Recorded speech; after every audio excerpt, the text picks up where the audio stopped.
Nesse vídeo vamos abordar como aumentar a participação dessas crianças nas atividades básicas de vida diária e nas atividades de vida instrumental. O que seriam essas atividades?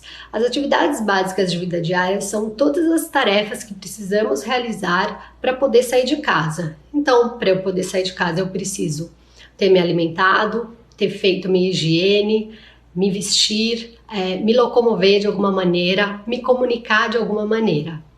Então, essas são atividades básicas.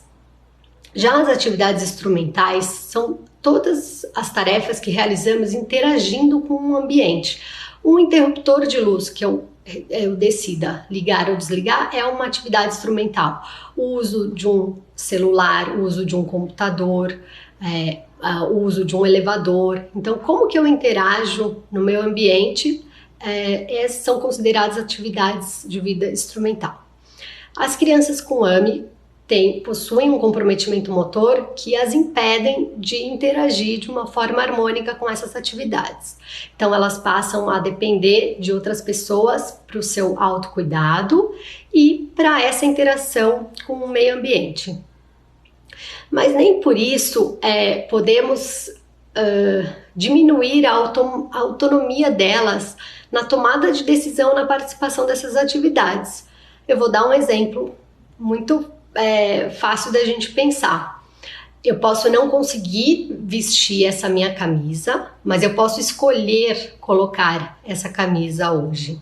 Então, quando falamos em desenvolver habilidades de maiores autonomia com essas crianças, por mais que não tenham uma ação motora, nós podemos desenvolver maiores desejos e escolhas dessas crianças. Então, quando a gente oferece duas cores de roupa, dois modelos de roupa para ela escolher, eu já estou dando a oportunidade dela desenvolver a autonomia dela. Utilizar um espelho no momento da troca da roupa dessa criança também ajuda a aumentar a participação dela. Podemos estimulá-la a opinar sobre o penteado de cabelo, sobre o acessório que ela gostaria de utilizar. Nesse momento podemos nomear diversas partes do corpo, e aí a gente já aumenta um repertório da consciência corporal. Um outro exemplo básico, simples, mas que passa nessa correria do dia a dia, passa desapercebido, é o quanto que essas crianças não utilizam calçado. Por quê? Porque a maior parte delas deve utilizar as órteses ou goteiras de membros inferiores, então elas acabam não experimentando, não tendo essa vivência do uso de um calçado. Então, como todos nós estamos com um pouco mais de tempo, o simples fato de vestirmos um calçado nessa criança já acaba sendo uma atividade muito bacana. A principal atividade de vida instrumental de uma criança é o brincar. E o brincar é a relação entre a ação, o movimento e a imaginação. O que eu gostaria de deixar claro é que para a criança tudo é brincar. Então, a partir do momento que a gente entra no quarto para acordar uma criança e abre a janela e fala bom dia para o sol, isso já é uma brincadeira para essa criança. O que nós adultos temos que aprender é a entrar na brincadeira e na imaginação dessas crianças. Mas eu entendo que, e eu recebo muitas dúvidas em relação a isso, de como que eu posso favorecer, como eu posso dar algum suporte para essa criança executar uma atividade, por exemplo, de utilizar um pincel para fazer algum tipo de pintura.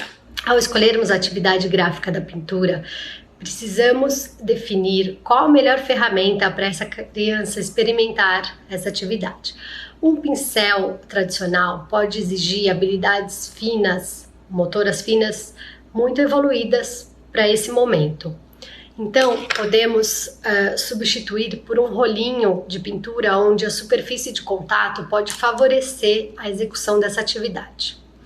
O segundo ponto que temos que pensar, como falamos no primeiro vídeo, é qual ângulo visomotor essa criança vai interagir melhor com essa atividade. Então, ao definirmos onde esse papel estará localizado para essa criança manipular, já é um ponto importante. Outro aspecto que temos que pensar é na estabilidade desse membro superior para que essa criança consiga pegar e manipular esse rolinho de pincel. Então, para isso, essa criança precisa ter o cotovelo estabilizado, o punho estabilizado e os dedos fazendo uma preensão. Então, temos que viabilizar de alguma forma isso. Se ela não tem nenhum recurso que estabilize o cotovelo, eu vou ter que usar a minha mão para estabilizá-lo. Se essa criança possui algum modelinho de órtese desse estilo, estabilizador de punho, eu já posso segurar, estabilizo o cotovelo, o punho já está estabilizado por meio de uma órtese, e aí eu posso encaixar esse rolinho nessa órtese. Sendo assim, a minha preocupação é no movimento medial, não mais distal, que aqui a gente está estabilizado, e não mais proximal. E aí eu posso oferecer esse papel, essa cartolina, para essa criança experimentar essa atividade. Um ponto bacana dessa atividade é extrairmos o maior número de sensações dessa criança.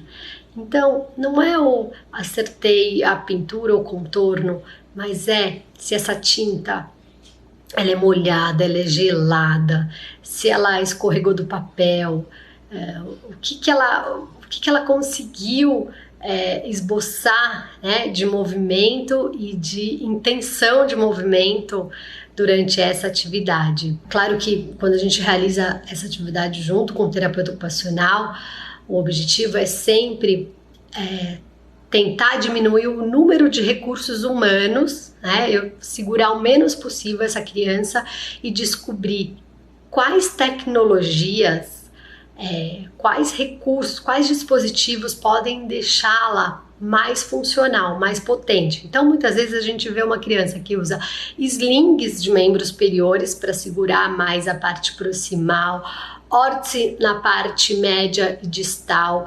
equipamentos, vários tipos de adaptações como esses nos instrumentos gráficos. Para quê? Para que ela dependa cada vez menos de alguém para executar uma atividade de pintura, por exemplo. Nesse momento, não importa o resultado final, importa a experiência. E um ponto importante para os pais e cuidadores: quanto mais repetirmos essas experiências de segura o cotovelo aqui, segura o punho aqui, não tá dando certo, coloca uma fita crepe, coloca alguma outra coisa para segurar, mais manejo, mais experiência a gente vai ganhar com essa atividade. E aí cada vez vai ser mais fácil. Muitas vezes o próprio terapeuta ocupacional, num atendimento de 1 hora, demorou 45 minutos para conseguir posicionar uma criança e fazer com que ela tenha a intenção de alcançar o pincel no papel. Só que isso já foi uma experiência válida e a gente, por mais que pareça cansativo, nós vamos aprendendo com cada processo desse. Cada vez que eu posiciono, cada vez que ela segura um pincel e cada vez que eu coloco um papel, nós vamos aprendendo qual que é a melhor forma que ela funciona. Vamos juntos aumentar a participação dessas crianças nas atividades do cotidiano para estimular maior autonomia e pertencimento? Qualquer dúvida, procurem os seus terapeutas ocupacionais para novas dicas, informações sobre o uso das órteses e de suas adaptações para esse período de pandemia.